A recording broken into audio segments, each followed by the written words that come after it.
नमस्कार, आपण पाहता हिरकणी न्यूज. हिरकणी न्यूज प्रत्येक क्षण ताज्या घडामोडी आणि महत्त्वाच्या प्रत्येक बातमीसाठी नेहमी तत्पर. इचलकरंजीत धक्का लागल्याच्या कारणातून हाणामारी. जल्लोष करीत असताना धक्का लागल्याच्या कारणातून आणि पूर्व वैमनस्यातून दोन गटात जोरदार हाणामारी झाली.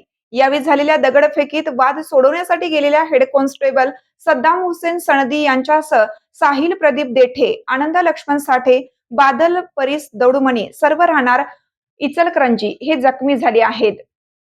स्टेशन रोड परिसरात सोमवारी मध्यरात्री हा प्रकार घडला. या प्रकरणी शिवाजीनगर पोलिसांनी 14 जणांच्या विरोधात गुन्हा दाखल केला आहे. याची माहिती पोलीस निरीक्षक शिवाजी गायकवाड यांनी दिली. डॉक्टर बाबासाहेब आंबेडकर जयंतीनिमित्त स्टेशन रोडवरील पूर्णाकृती पुतळा परिसरात सोमवारी रात्री 12 नंतर अभिवादन करण्यासाठी मोठ्या संख्येने अनुयायी जमले होते. यावेळी काही जण जल्लोष करीत होते. गर्दीमधील एकमेकांना धक्का लागल्याने तसेच पूर्व वैमनस्यातून खंजिरे इस्टेट रस्त्यावर धक्काबुक्की सुरू झाली. वादाचे पर्यावसान हाणामारीत झाले. यामुळे गोंधळाची आणि भीतीचे वातावरण निर्माण झाले. घटनास्थळी असलेले कॉन्स्टेबल सद्दाम सनदी वाद सोडवण्यासाठी पुढे सरसावले. यावेळी दगडफेक झाली.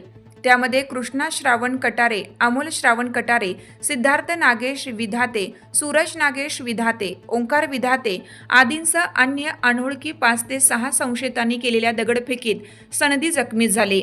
संशयितांनी साहिल देठे, आनंद साठे, बादल दोडमणी यांनाही दगडाने मारहाण केली. जमाव ऐकत नसल्याने जादा पोलीस बंदोबस्त मागून जमाव पांगवण्यात आला. जखमी सनदी यांच्यावर इंदिरा गांधी इस्पितळात उपचार सुरू आहेत. मारहाण प्रकरणी 14 जणांवर गुन्हा दाखल झाला असून पोलिसांनी त्यांची धरपकड सुरू केली आहे.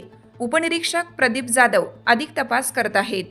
आपल्या हिरकणी न्यूज चॅनलला लाईक करा, शेअर करा आणि सबस्क्राईब करायला विसरू नका आणि रहा अपडेट.